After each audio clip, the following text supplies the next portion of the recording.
Hello बच्चों, let's understand question firstly. देखिए question आपसे क्या बोलना चाहता है। क्वेश्चन में आपको दिया जा रहा है an organic compound which treated with AgNO3 white PPT obtained compound में बी। तो सिंपल है कि ये सारे के सारे क्लोराइड्स हैं। जब इनका रिएक्शन हम AgNO3 से कर रहे हैं, सिल्वर नाइट्रेट से कर रहे हैं, तो रिजल्ट आपके पास आएगा R प्लस Cl माइनस या NO2 और side product will be AgCl। और इसी AgCl के फॉर्मेशन की वजह से एक वाइट पीपीटी क्रिएट होता है।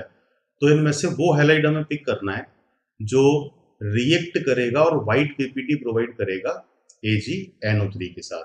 तो सिंपल है कि इसको हम न्यूक्लियोफिलिक सब्स्टिट्यूशन नेम दे सकते हैं। और अगर कार्बोकेटाइन की फॉर्मेशन किया जा रहा है तो ये यूनिमॉलिक्यूलर सब्स्टिट्यूशन हो जाएगा SN1। SN1 में रेट मेजरली अफेक्ट होता है कार्बोकेटाइन की स्टेबिलिटी से, जो इंटरमीडिएट है। तो rate is directly proportional to relative stability of carbocation. और कार्बोकेटाइन को स्टेबल करने वाली जो पावर्स हैं, ये इलेक्ट्रॉन रिलीजिंग प्लस आई और प्लस एम हो गई। और इसी को डिस्टेबलाइज करने वाली जो पावर्स हैं वो है माइनस आई और माइनस एम इलेक्ट्रॉन विथड्रॉइंग। आप देखिए कि अगर हम A2D SN1 के बिहाफ पे कंपेयर करें तो पहले वाला कौन सा हैलाइड अपीयर होता है? Aryl halide. रेजोनेंस की वजह से carbon chlorine bond having double bond nature, तो ये तो रिएक्शन शो करेगा नहीं। सेकंड आपके पास है बेंजाइल क्लोराइड। इंटरमीडिएट क्या क्रिएट होगा? Benzyl cation. रेजोनेंस से स्टेबल है और साथ में अगर OCH3 as a substituent connected है तो मिथॉक्सी अपने लोन पेयर की वजह से इलेक्ट्रॉन रिलीजिंग नेचर और शो करेगा प्लस एम। तो हम ये कह सकते हैं कि कार्बोकेटाइन बनेगा और ये हाईली स्टेबल हो जाएगा बिकॉज ऑफ रेजोनेंस और प्लस एम ऑफ OCH3।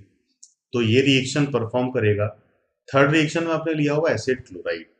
और बेंजोइल क्लोराइड के केस में भी Cl माइनस और CO पॉजिटिव स्टेबल ही होता है। डी वाले केस में आप ये कह सकते हो कि अगर Cl माइनस को लीव कराओगे तो यहाँ पे कार्बोकेटाइन क्रिएट होगा। एक तो ये 1 डिग्री है, 1 डिग्री के साथ में ये कॉन्जुगेटेड विद पाई बॉन्ड, तो that means this carbocation is also stable by resonance. तो स्टेबल केटाइन आपको बी से मिल रहा है, सी से मिल रहा है और साथ में किससे मिल रहा है? बी से मिल रहा है। तो ये तीनों SN1 रिएक्शन शो करेंगे और तीनों के ही केस में यहाँ पे AgCl क्रिएट होगा, जिससे कौन सा पीपीटी आना है? वाइट। तो जो रिएक्शन परफॉर्म करने वाले ऑप्शंस हैं वो हैं B, C एंड D। तो I hope you understood this question. All the best.